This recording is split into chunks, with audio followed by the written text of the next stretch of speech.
This is CBC Vancouver News.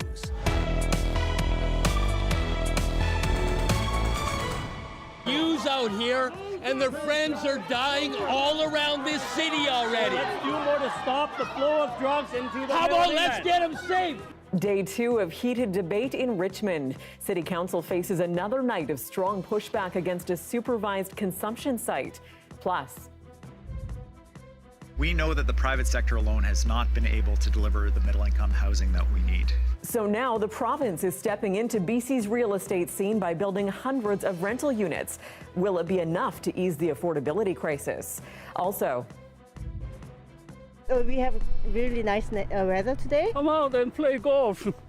The fairway's quite dry. Metro Vancouver golf course is full to capacity in the middle of winter. Good evening, I'm Tanya Fletcher. Thanks for joining us. It has been another marathon meeting at Richmond City Council tonight. More people expressed their furious opposition to a proposed supervised drug consumption site. The meeting is wrapping up as we speak, with council set to vote on whether to push forward with the plans. For the past 4 hours, dozens more residents spoke out in opposition of the site. As a citizen of Richmond, we demand the city respect our culture to deal with the drugs. We'd like to have a safe and nice city to live. One resident who lost his brother to the toxic drug crisis says he's disappointed that some people are stigmatizing drug users and says they're misinformed about what's actually contained in the motion. Listen to the sociologists, listen to the criminologists, listen to the medical professionals and the people that are experts, instead of bowing to the pressure of a bunch of people that have no idea what this even is. Health Canada and Vancouver Coastal Health will make the ultimate decision on whether to approve the site. The BC government has unveiled a new plan to create hundreds of rental housing units built on underused public land. The homes would be available to middle-income earners already living in those communities.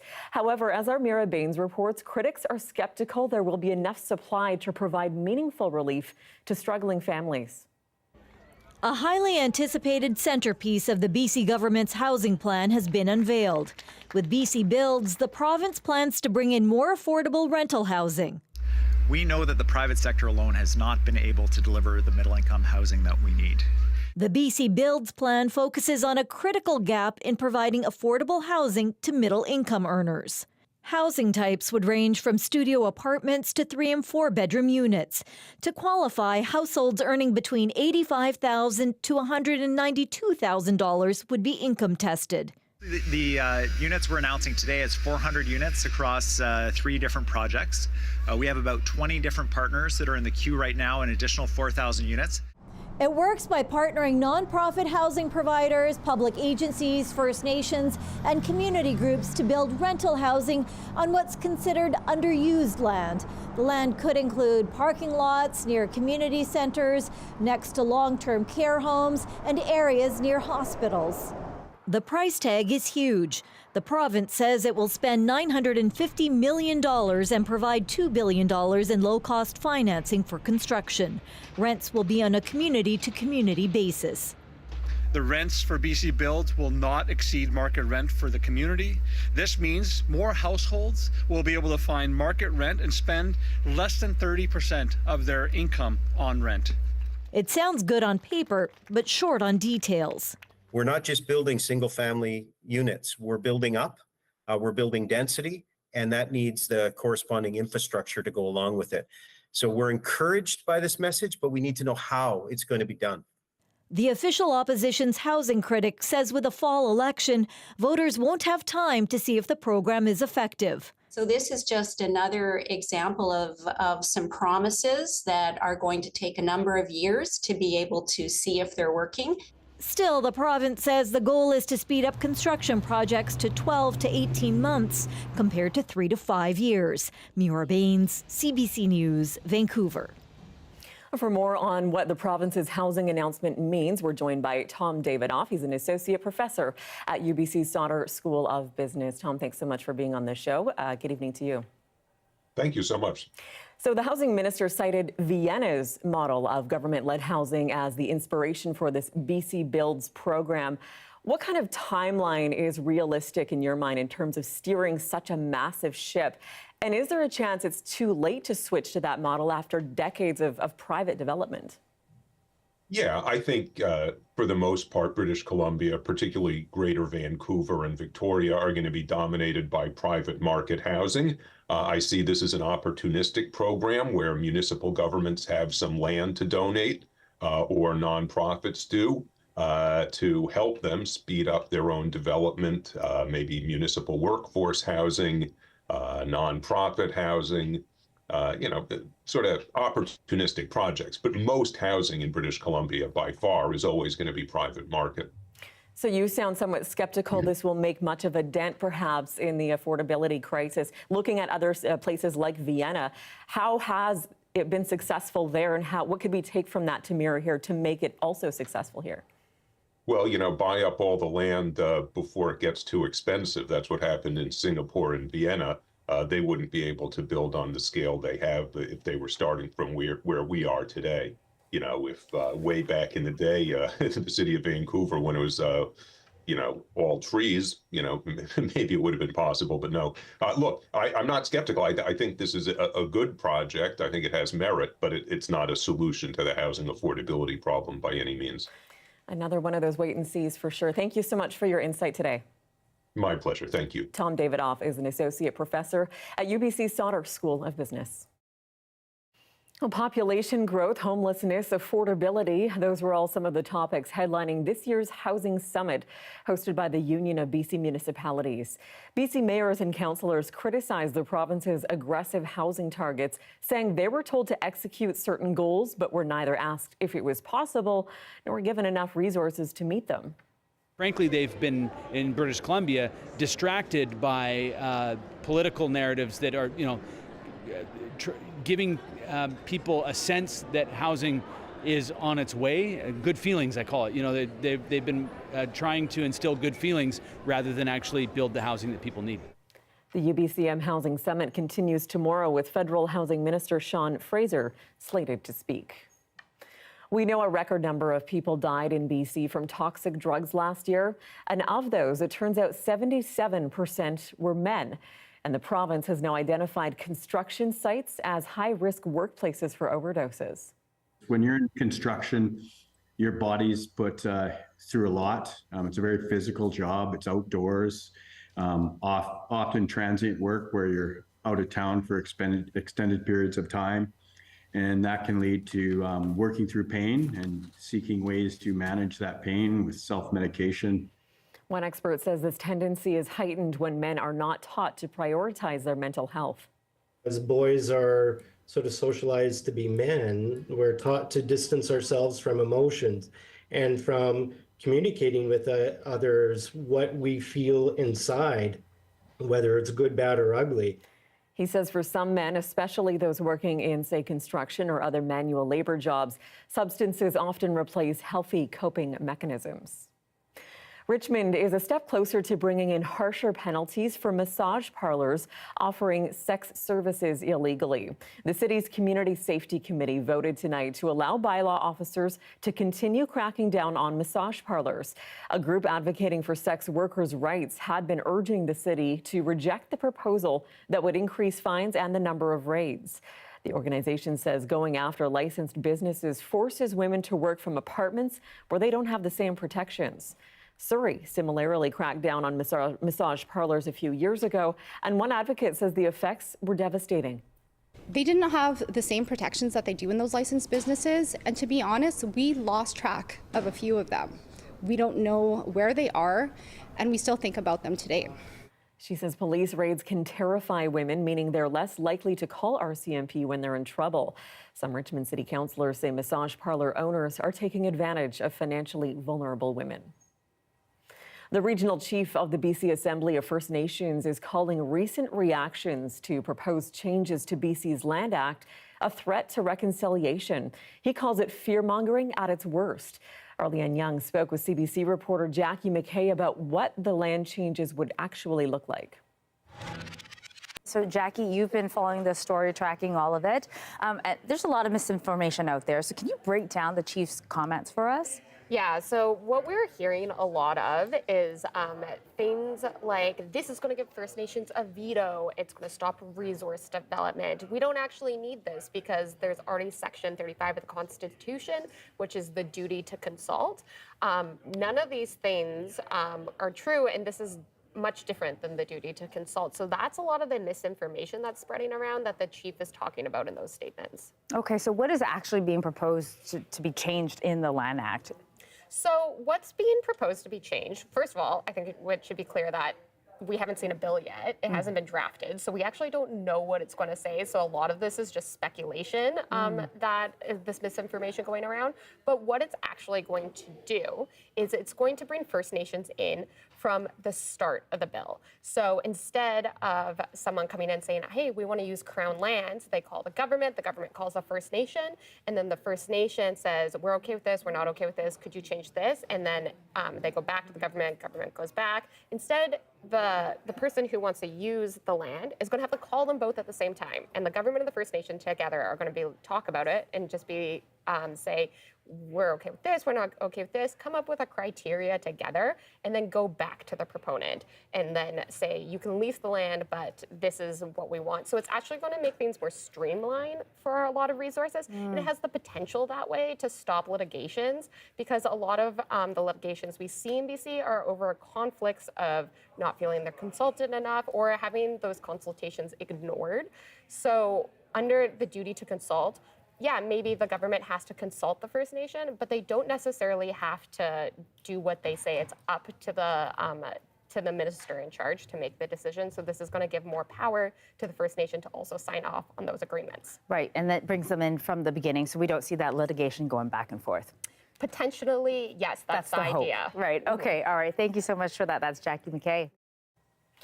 If you have Valentine's Day plans and were planning to order an Uber, you may have to reconsider. Thousands of ride-hailing and food delivery drivers are expected to go on a one-day strike tomorrow.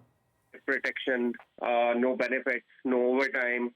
When you're sitting like 2 hours, who's going to pay for that? So we are wasting our time on the roads every day and getting nothing back. Even working hard, 12 hours, 13 hours every day, and we can't even earn like the minimum wage. He says the striking ride-hailing and food delivery drivers include those employed by Uber, Lyft, Skip, Uber Eats, and DoorDash. Well, the Vancouver Fire Department is warning e-bike owners about potential fire hazards following two separate calls over the weekend. In a social media post, crews warn e-bike owners to avoid cheap batteries, never to try and modify an e-bike, and never leave one unattended while it's charging. The department says their firefighters answer upwards of 50 calls every year stemming from exploding e-bike batteries. In 2022, 5 people died from rechargeable battery fires. While this winter's unusually warm weather has been painful for those who love snow sports, golfers, on the other hand, are loving the balmy conditions. As our David Ball is finding out, Vancouver's golf courses are at full capacity even in the middle of February. Tee-off time at Langara Golf Course. Not a sound normally associated with mid-February, but the unusually warm weather has some getting their clubs and caddies from winter storage. So it's very early, but season definitely can begin very soon. I feel like today, summer, early summer maybe. Come out and play golf. The fairway's quite dry. The drainage is working. This course, the amount of drainage they put in, it used to be a swamp at this time of year, but now it's perfectly playable. It's magic. Yeah, we are lucky. So we have really nice weather today, so we are enjoying.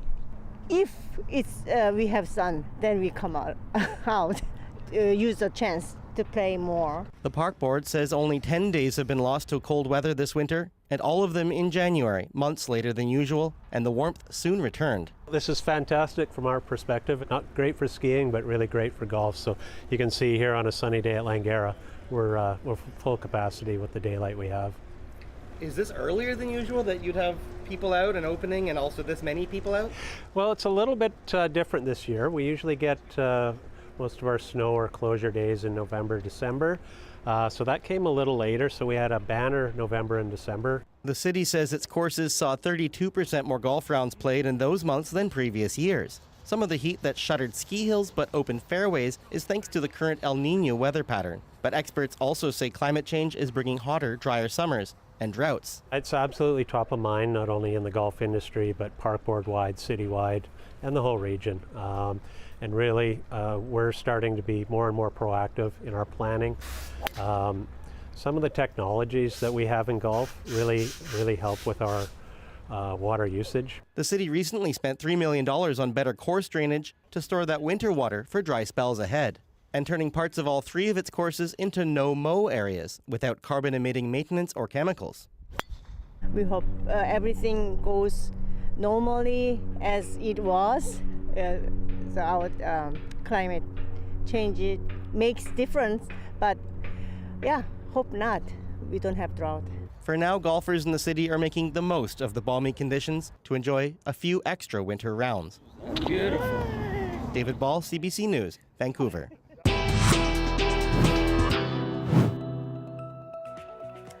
After the break, wide childcare wait lists are growing in small communities across BC and how it's leaving parents to find an alternate solution that could be life-changing. Stay with us.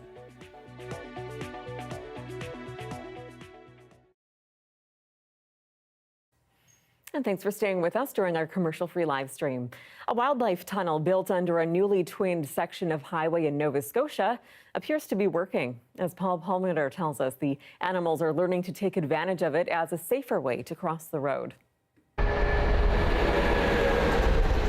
This structure was built between the Hansport and Falmouth exits as a measure to provide more safety to drivers on the recently twinned Highway 101. It's a wildlife underpass or tunnel, and it may have taken animals a while to figure it out. You typically see about a year before they're confident to start using the structure. It's obviously quite foreign to them, and they need to develop a degree of comfort with it before they will successfully enter and move all the way through a structure as long as this one. These pictures, captured by trail cameras and released by the department, show deer are using the tunnel. While people like to see deer, they can be a menace near a highway.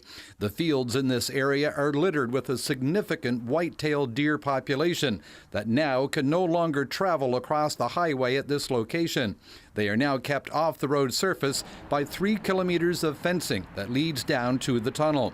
Other changes have been made to try and entice animals to travel all the way through. One of the things that we've done is add logs and rocks to naturalize the interior a bit more, make it look a little less open, a little less scary. And almost as soon as we had that completed and other construction around the site had ceased, we started to see animals successfully moving all the way through the crossing. The fence is located near a long bend in the highway where an average of 7,600 vehicles travel every day. Prior to the highway being twinned and the fencing put in place, there were an average of 9 vehicle-wildlife collisions a year, with the majority of them being deer. But other animals are also using the tunnel. We've also seen regular use by raccoons, porcupines, at least one fox, and there has been a coyote sniffing around, but he hasn't built up the nerve to actually go through the crossing yet, as far as we can tell. The fencing and 50-meter-long tunnel, which has an atrium at the midpoint to allow light to come in, cost over $1 million. But it's now making for a safer section of highway for both humans and animals for decades to come. Paul Palmer, CBC News, Falmouth.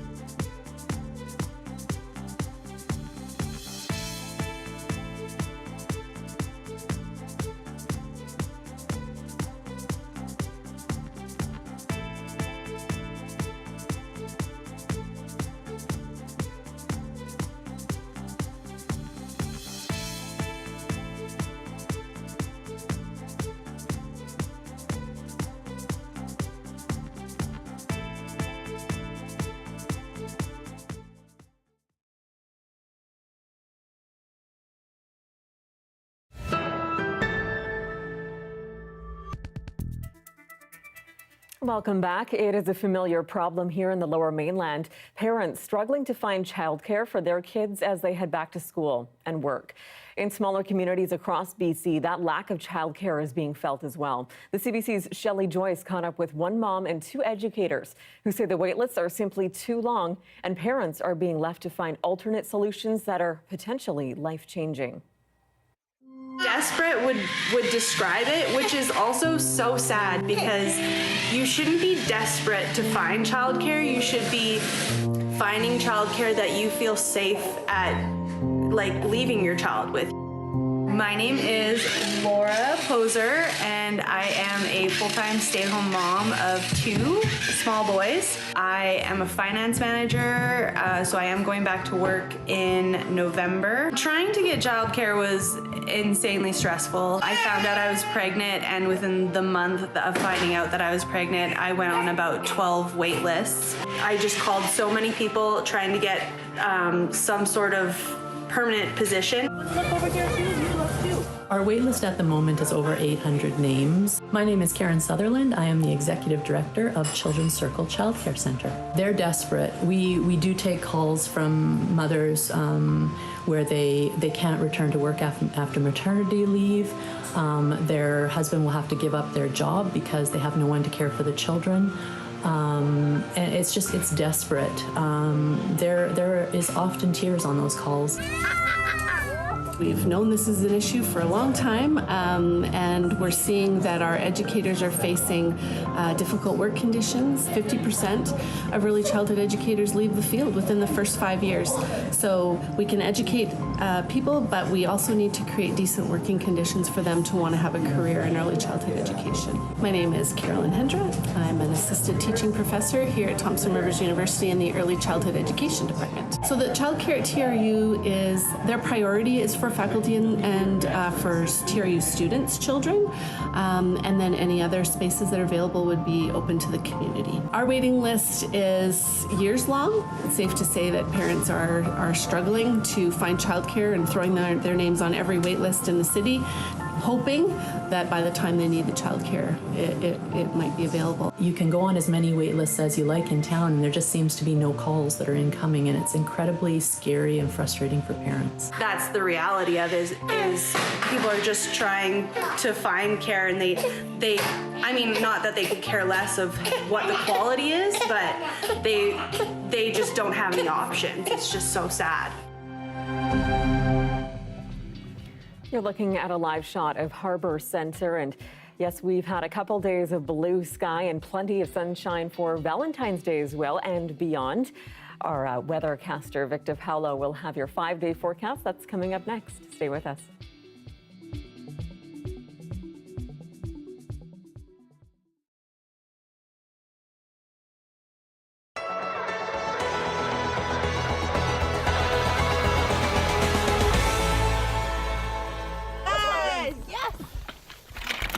This is one of the experiences that was going to be part of the winter oyster expedition, tonging for wild oysters and then eating them. The Oyster Master Guild was created to teach people all about oysters. The Oyster Master Guild is really a network of oyster professionals, shuckers, oyster somms, chefs, restaurateurs, and enthusiasts who all really care about advancing oyster appreciation. This is a spot here.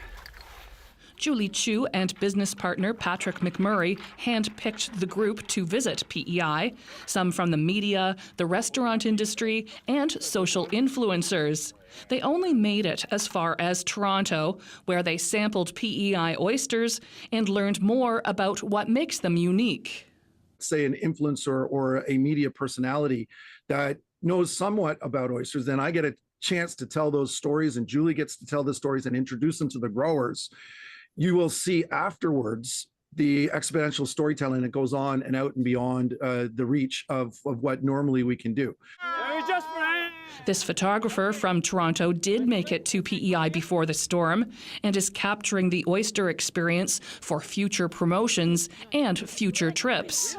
Well, I think it makes just such a difference when you can actually meet the people and the growers behind the oysters. And when you get to taste it right from the bottom of the ocean, you can't get any fresher than that. So it's definitely an experience of a lifetime. The Oyster Master Guild offers online training to become a certified oyster ambassador. The Level 1 course costs about $500. More than 130 people have taken the training so far from 12 countries. And the Guild is about to launch a Level 2. Ultimately, I think if we can make a true global network of oyster service professionals and make this category of work a thing, if you will, like a profession that you can develop into, that you can learn and apprentice into, but in a structure where it's recognized throughout the world, that would be fantastic. Plans are in the works for more trips to Prince Edward Island, more oyster experiences, and they hope, ultimately, more customers choosing PEI oysters. Nancy Russell, CBC News, Brudenell.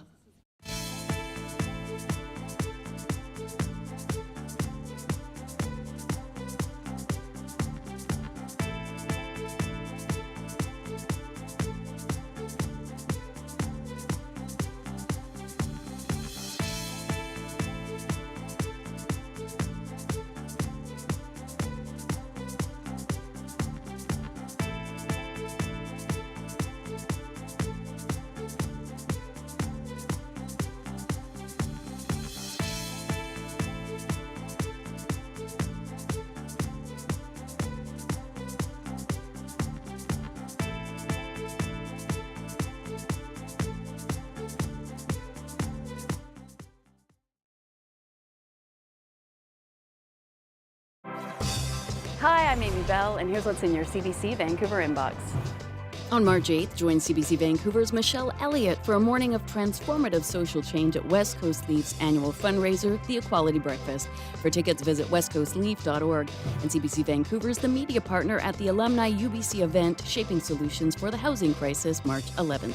Explore this multifaceted issue with panel members who will share their diverse ideas about solving this problem. Register at alumniubc.ca. The weather update is brought to you by Direct Buy Furnace. To cool and clean the air in your home, call Direct Buy Furnace. Installing Trane, the most reliable heating and cooling brand.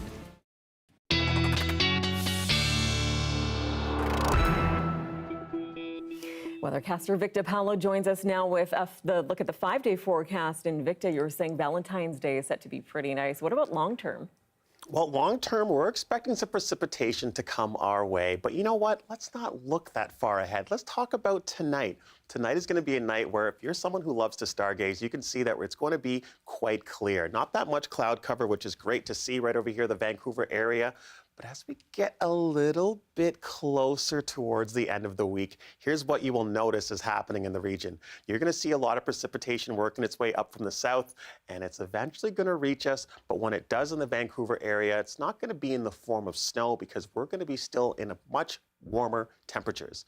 Now, here's what it's going to be looking like for the weather currently. It is 9 degrees in Tofino, 8 degrees in Vancouver, 7 in Victoria. But as you can see, a lot of this blue when it comes to north of where we're located, north of BC, that's where you're going to find a lot of snow. So if you have a lot of time in your hands and you're hoping for a more snowy Valentine's Day, this is probably the area you'd like to be. But you want to bundle up because it's going to be much colder than it is over here in Vancouver. But here we go. Taking a bit of a look later on in the day, what's going to look like for your Thursday. You can see a lot of the cold weather is inching its way close to us. But by the time we reach Friday and into the weekend, it's going to slowly but surely lift itself away as we are getting in towards the start of next week. But the big story is for the next 48 hours, we're going to be expecting a beautiful Valentine's Day here in the Vancouver area. And if you ask me, there's no better way to spend Valentine's Day. But let's talk about tonight. Tonight is going to be 0 degrees, and we're expecting just a touch of cloud cover like you do see here. And we start our day tomorrow around 8 o'clock. It's going to be 1 degree, and it's going to be a touch of cloud cover, but we're expecting the sun to give us a little bit of a visit. Quick look at our 3 and 5 day forecast. Well, we're expecting the temperatures to still stay warm by the weekend, but we're expecting a bit of precipitation on Sunday. Hey, happy Galentine's Day. Over to you. To you as well. Thank you so much, Victor. Always. And just as we go here, we have some breaking news. The controversial motion about a supervised consumption site in Richmond has passed 7-2 at City Council. This just coming in tonight. We'll have more coverage on the story tomorrow. Stay with us. You can always go to cbc.ca/BC for the very latest. Have a great night. Thank you so much for joining us. Good night.